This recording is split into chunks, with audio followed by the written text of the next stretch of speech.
بسم اللہ الرحمن الرحیم صلی اللہ علی محمد۔ تمام دیکھنے اور سننے والوں کو نہید احمد جیلانی کا سلام۔ ناظرین، آپ کو جیلانی جی یوٹیوب چینل پر خوش آمدید۔ اللہ عز و جل سے دعا ہے اللہ عز و جل آپ کو جہاں بھی رکھے، اپنے اہل خانہ سمیت بخیریت رکھے، خوش بھی رکھے اور محفوظ بھی۔ ناظرین اکرام، اپنی گفتگو کا آغاز کرنے سے پہلے تمام خواتین و حضرات سے یہ گزارش ہے جو ہمارے چینل پہ بھی نئے ہیں وہ ہمارا چینل سبسکرائب فرما لیں تاکہ روزانہ آپ تک ہماری نئی ویڈیوز آسانی کے ساتھ پہنچ سکیں۔ بلا تاخیر اپنی گفتگو کا آغاز کرتا ہوں۔ اڈیالہ جیل کے دروازے کھل گئے اور پنجاب کالج لاہور میں بچی کے ساتھ زیادتی کا معاملہ، مولانا فضل الرحمان صاحب کا بڑا سرپرائز، ان تمام ایشوز پہ میں نے بات کرنی ہے۔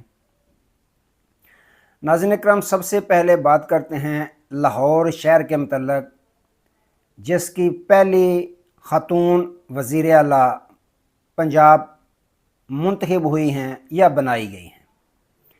اب پنجاب میں ایک خاتون کی حکومت ہے اور اس خاتون کی حکومت کے ہونے کے باوجود ایک پنجاب کالج گلبرگ کیمپس ہے جو اس میں 16 سالہ بچی کے ساتھ مبینہ طور پر زیادتی کی گئی، اور زیادتی کرنے والا کون ہے؟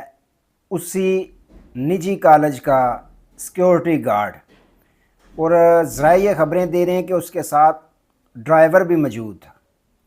بچی کے ساتھ زیادتی انہوں نے پنجاب کالج کے بیسمنٹ میں کی، اس کے بعد باقاعدہ ہسپتال میں بھی، ایک پرائیویٹ ہسپتال میں بھی لے جایا گیا۔ تو معاملے کو دبانے کی ہر طور پر کوشش کی گئی۔ اس کی وجہ کیا ہے؟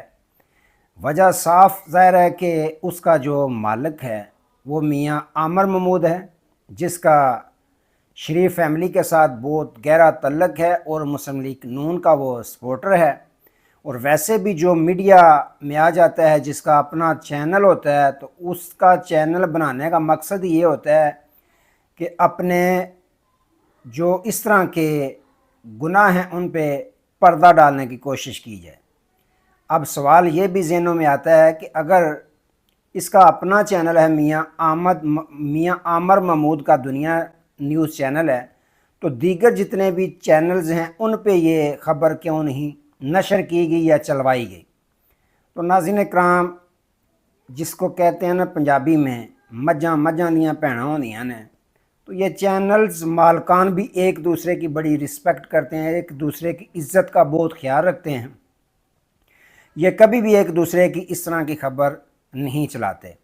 بہرحال جیسے تیسے ہوا، خبر تو یہ نکل پڑی، خبر یہ شیئر ہوگی۔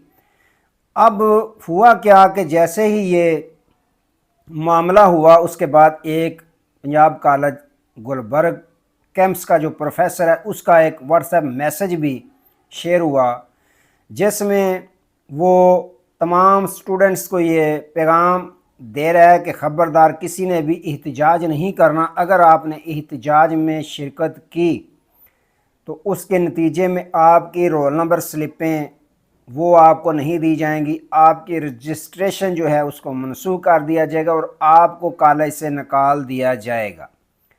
ایک زیادتی تو ہوگی بچی کے ساتھ، اس سے بڑی زیادتی تمام سٹوڈنٹس کے ساتھ کہ ان کو دھمکیاں دی جا رہی۔ اس کے بعد ناظرین اکرام معاملہ ہوا کہ پورا جو لاہور تھا، جتنے بھی پرائیویٹ کالجز تھے وہاں پہ احتجاج شروع ہو گیا، خاص طور پر پنجاب کالج کیمپس گلبرگ ہے جو اس کے بعد جتنے بھی سٹوڈنٹس ہیں، لڑکیاں لڑکے، تمام نے احتجاج میں حصہ لیا۔ اس کے بعد جو مناظر دکھائے گئے سوشل میڈیا پر کہ پرائیویٹ پنجاب کالج کے جو سیکیورٹی گارڈز ہیں انہوں نے ڈنڈے برسائے، زخمی کیا بچیوں اور بچوں کو، سوشل میڈیا بھرا پڑا ہے۔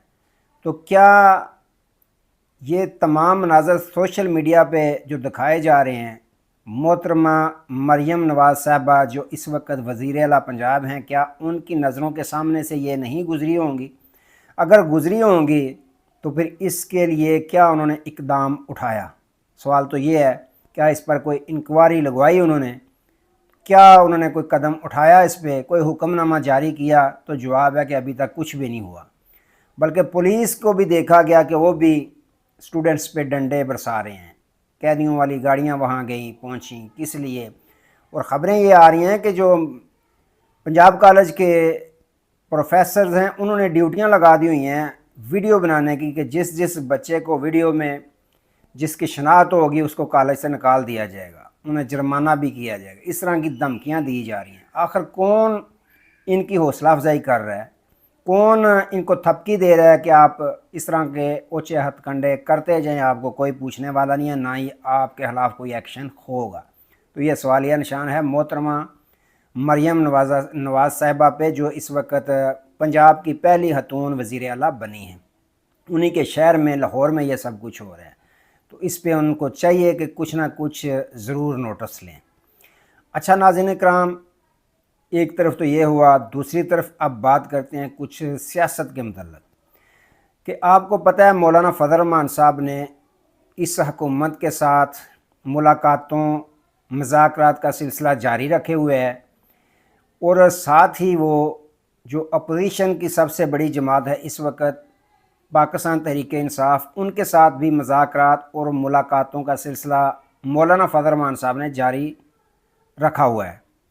اگر مولانا فضل الرحمان صاحب کو دیکھیں تو وہ ٹیسٹ میچ کھیل رہے ہیں، جس کو کہتے ہیں نا کہ بلے کے ساتھ ٹک ٹک ٹک کر کے کھیلتا رہنا، آہستہ آہستہ وقت گزارنا، تو وہ بالکل ایسے ہی نظر آ رہا ہے کہ مولانا صاحب اس وقت درست طریقے سے اپنی اننگز جو ہے وہ کھیل رہے ہیں، بیٹنگ اپنی کر رہے ہیں۔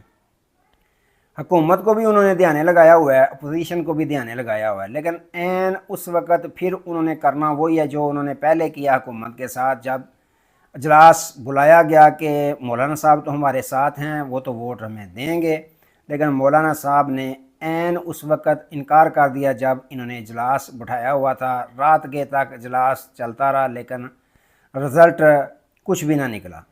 اب دوبارہ مولانا صاحب بڑی اچھی اننگز کھیل رہے ہیں کہ وہ 25 اکتوبر دیکھ رہے ہیں، آہستہ آہستہ وہ ایک ایک دن گزارتے جا رہے ہیں کہ 25 اکتوبر گزر جائے، قاضی صاحب اپنے گھر چلے جائیں، اس کے بعد دیکھیں گے کہ آئینی ترامیم کس طرح کرنی ہے۔ ویسے بھی انہوں نے کہہ دیا ہے کہ تمام مذاکرات اور ملاقاتوں کی وجہ سے جو ہے آئینی ترامیم کے مسودے میں ہم آہنگی پیدا ہو رہی ہے۔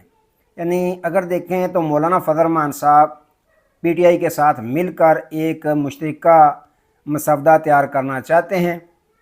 ویسے جو حکومتی مسودہ ہے اس کو تو مولانا صاحب نے بالکل مسترد کر دی ہے، اس کا کام انہوں نے تمام کر دیا ہے۔ انہوں نے کہا کہ یہ تو بالکل بھی ہم قابل قبول نہیں سمجھتے۔ تو اگر جو تحریک انصاف کے ساتھ مشترکہ طور پر مولانا فضل الرحمان صاحب مسودہ لاتے ہیں تو حکومت لگتا نہیں وہ مانے گی، تو یہ آئینی ترامیم والا معاملہ جوں کا توں ہی پڑا رہے گا۔ ساتھ ہی مولانا صاحب نے کہہ دیا ہے کہ جو 18ویں ترمیم والا معاملہ تھا وہ 9 ماہ تک کھینچا گیا، تو اس میں اتنی جلدی کیوں ہے؟ تو اس بات سے آپ اندازہ لگا سکتے ہیں کہ مولانا صاحب جو ہے ان کے ساتھ پوری گیم کرتے ہوئے نظر آ رہے ہیں حکومت کے ساتھ۔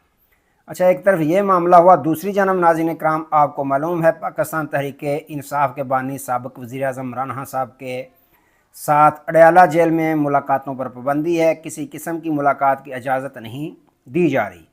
اس کے بعد آپ کو پتہ ہے معہد اظہر صاحب نے بڑا اعلان کیا کہ ہم 15 اکتوبر کو احتجاجی مظاہرہ کریں گے اور ڈی چوک پہنچیں گے، اگر میری جان جاتی ہے چلی جائے، میں جان کا نذرانہ بھی دینے کے لیے تیار ہوں۔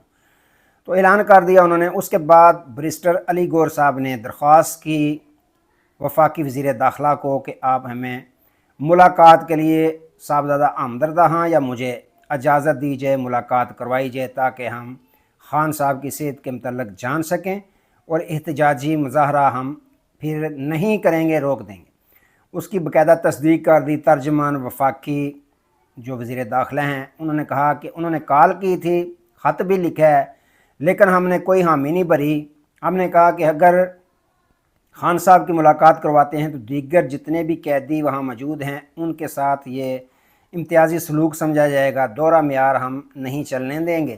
تو ویسے اگر دیکھیں تو 7 بجے بھی آپ نے